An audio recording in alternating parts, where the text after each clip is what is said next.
As daytime animals settle down to sleep, the forest comes to life. Hidden amongst the shadows, nocturnal animals emerge from the dark silhouettes of the forest. Where the bodies strive to provide perfect camouflage, a fishing cat appears along the riverbank.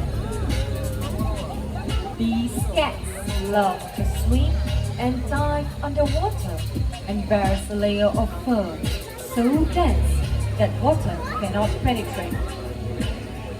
Fishing cats are rapidly declining due to habitat loss and poaching. They deserve our protection before this quiet hunter disappears forever.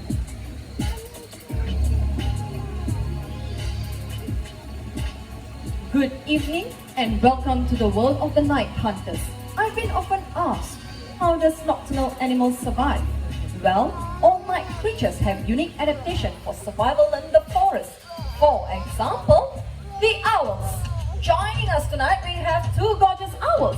On my right, we have Rainbow. Rainbow's a great horned owl. They can be found in North America and happen to be the largest owls found in that continent. Now, take a look on my left, we have Midnight.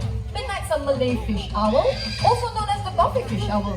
They can be found in countries like Malaysia, Indonesia, and also here in Singapore. They are the most common owls found here. Now, question. How many of you believe me if I say owls are known to be the quietest raptors when it comes to their flight?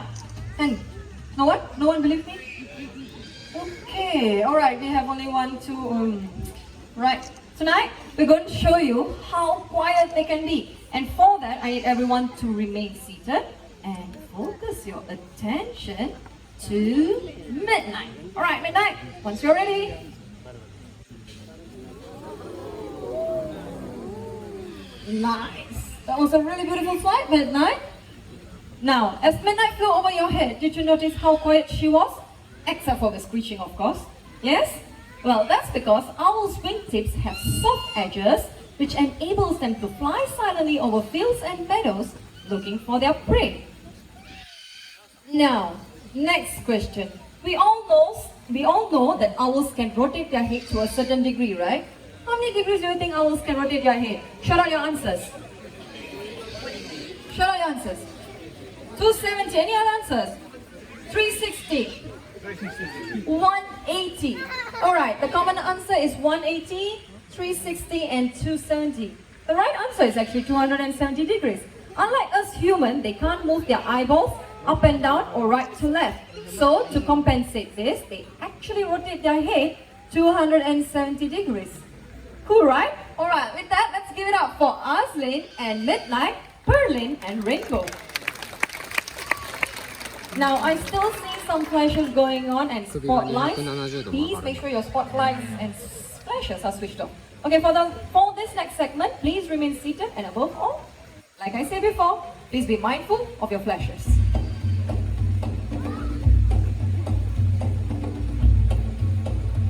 A famous predator from the African continent. This animal possesses a keen sense of smell, able to detect carcasses from many miles away. The largest of the hyena species, this is the spotted hyena. They have powerful jaws, able to crush bones, even those of elephants.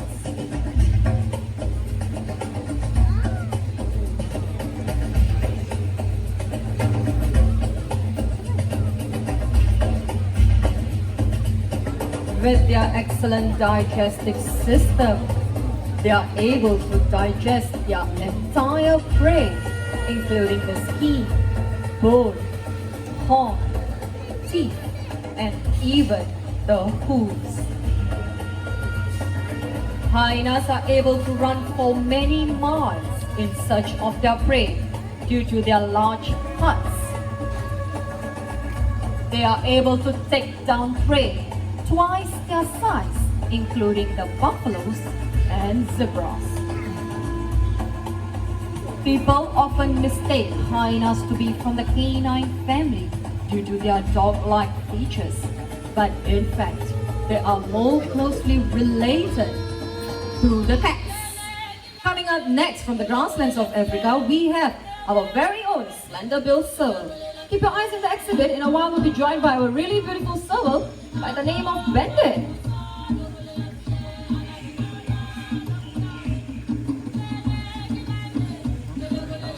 Everyone, this is definitely not the serval I was talking about. This is our trainer, Mr. Zuhairi.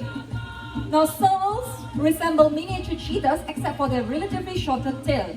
And there he comes, everyone. This is Bandit, our serval. Now, servals also can jump up to 15 feet to catch a low fly, just like that. I haven't even finished my sentence. That was a really quick jump, Bandit. Everyone, let's give it up for Bandit and Zuhairi. Now, if you take a good look at the back of the serval's ears, you would have noticed the black and white markings. These markings are known as ocelli. They act as natural deterrent against predator in the wild because they look like eyes in the dark. Now, as you're touring around... Huh? What? Okay, my colleague here just told me we have a missing animal in the crowd. What? Martin, how big is it? Okay, it's decent size? Okay, I think it's small, medium size. Just look under your feet into your bag. If you see anything, just call out for us. How did you even lose this, Martin? Okay, look under your feet, inside your bag, not at our face. Okay. Yeah. Catch. Why are you on the ground? Nice shoes, Martin. Seriously. My God, that is how you lose the animal. Go look for the animal. Oh my God. Okay, go. I think they found it. Go. Okay. Yes. It's really big. Alright, I am so sorry for the bad acting. Okay, but then again, they really lost an animal. I need volunteers above 18. Anyone? Come on. Above 18. Yes, you ma'am, and man, yes sir, over there. Okay, gone. Into the darkness. Okay, I found you 2 volunteers. Yes sir, here, this way. Use the stairs. Come on sir. It's an emergency. Okay, alright. Not Halloween yet. Halloween next week. Go on ma'am, over there. Inside. Yes, you need to help to find the animal. Just go find the animal. Alright, Martin, I found them. Okay. Alright, now let's give them some time to find this animal. Unfortunately, we can't continue with the show if we have an animal. No, they still need to find the animal. Okay. Did the family say goodbye? Because I'm not sure if they're coming back or not. Right, guys, this is a bit awkward. Did y'all find it? Yeah, you sure? Can you send them back home? Are you sending them back home? Alright, okay. Yeah. Oh, no, okay. Oh, alright.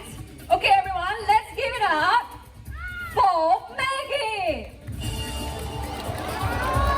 our escape artist.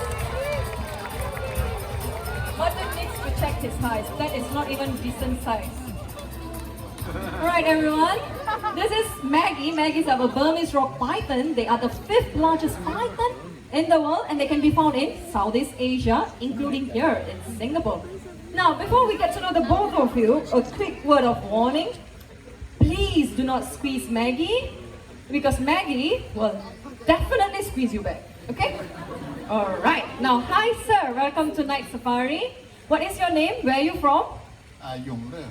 Yongle? Where are you from? From China, living in Singapore. Alright. China, living in Singapore. Yongle. Can I call you Yong? Alright, Yong, I'm gonna help you hold the snake here. Let go of this hand and have a feel of Maggie. Nice? Nice. Okay, now tell us, is she smooth and dry or wet and slimy? No? Are you sure? Okay, wipe your hand in. Take your hand, wipe it on your shirt. Have a good wipe. Touch the snake again. Tell again. Yeah, smooth. Smooth? Dry? Yeah, dry. Definitely. Okay, right. Can you hold Maggie back? Okay, alright. Now, it's a common misconception that snakes are wet and slimy. That is due to the natural gloss they have on their skin. But in fact, they are very smooth and very dry. Now, hi, let's get to know you. What's your name? Where are you from? Vanessa. Vanessa? I'm from Singapore, living in Singapore. Alright, Vanessa all the way from Singapore. You're living in Singapore. Okay, Vanessa. Your question is very simple. You do not have to move, you do not have to feel, you don't have to touch anything. All you need to do is have a good look and a snake. Alright, John, not so close. She wants to go back home. Alright, Vanessa, tell us, compared to the head size, how many times do you think Maggie can open her mouth? I give you like 2 times up to, I don't know, 150? 3 times. 3 times? Do not underestimate Maggie. You might try something higher. Solo something big, right? Yes. So, like 10. 10. Vanessa, then again, this is a snake, not a dinosaur. She will try something below 10. 6. Say 5. 5. Correct answer, Vanessa. Nice. Now, snakes like Maggie can open their mouth 4 to 5 times compared to their head size. What they do is they dislocate their jaw, which enables them to swallow their prey whole. And with that, and also having everyone looking gorgeous on stage, let's take some pictures. Now take out your cameras, make sure their flashes are switched off, and go ahead, take your shots. Alright, Azlin. Pose. Oh, 3, 2, and 1. Alright, this way. John? Okay. Now, if you're going to put this on social media, please hashtag Night Safari Singapore. John over there, super wave. He checks his picture every night. John, go on post. Alright, now we're going to have someone coming over to take Maggie back. When she's here, let go of the snake and stay back, okay? Alright, everyone, let's give it up for John, Perlin, and Aslin. And of course, Maggie, our Burmese from Python. Now, the both of you did a really good job going into the dark and coming up with a really huge snake. For that, a token of appreciation from us at Night Safari Singapore. Thank you.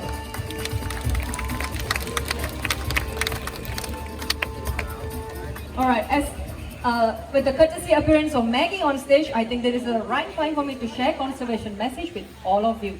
Snakes are one of the many animals that is taken out from wild and bring back home as pets.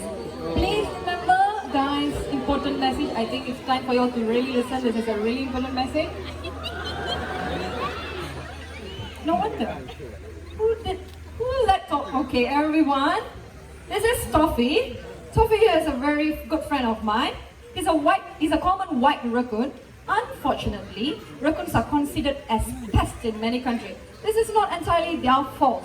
Many of our cities and towns have come very close to their natural habitat.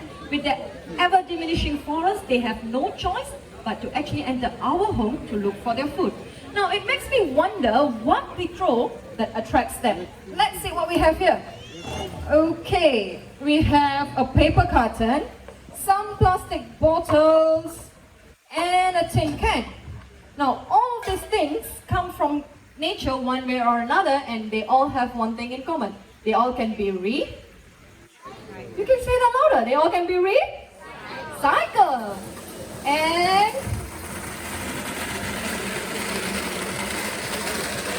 my very noisy recycling bin. Thank you, Martin. Now the next will be coming, my 2 faithful assistants who will be helping to show us how to recycle. They are the small clawed otters and they can be found in Southeast Asia. They are also the smallest species of otters in the world. They go by the name of Bailey and Bubbles. They are only 3 years old and I can hear them. And here they come. Everyone, this is Bailey Bubbles with Perlin. Alright, the one with the plastic bottle, she's a pro, she's Bailey. And the one with the tin can, she's helping me tonight, she's Bubbles. She try a level best every night. Alright, Bubbles, you can do this. Push, a bit more. A bit more, there you go, a bit more, a bit more. Alright, I told you, she try her level best. You can do this. Oh, there you go. Now, that's a good one. One more to go, come on, Bubbles. Bailey's done. You can do this, it's alright, it's okay. Push, not juggling. Bubbles, we're doing a recycling competition, not juggling. Told you, she tries. Come on. Oh, there you go. That's a good one. Okay. No. Alright, you're okay. Alright, there she goes with the tin can. Alright, Bubbles, you might want... No. Okay, sorry. Not supposed to happen. Okay, where does the paper carton go? They're supposed to do this also. Which one? Others, that's right. Others may be small, but they bring a really huge message. That is, we all can reduce, reuse, and recycle. Now, the journey through our night come to an end. Please remember the lessons we learned today. From the owls in the sky to the snake in the forest floor, they all bring a message. That is, to save their cousins in the wild and also the fragile forest they call home. What you do, make a difference, and you have to decide what type of difference you all want to make. The greatest threat to our planet is to believe that someone else will save it for us. With that, have a great night at Night Safari. My name is Pavitra. Take care, thank you, and good night.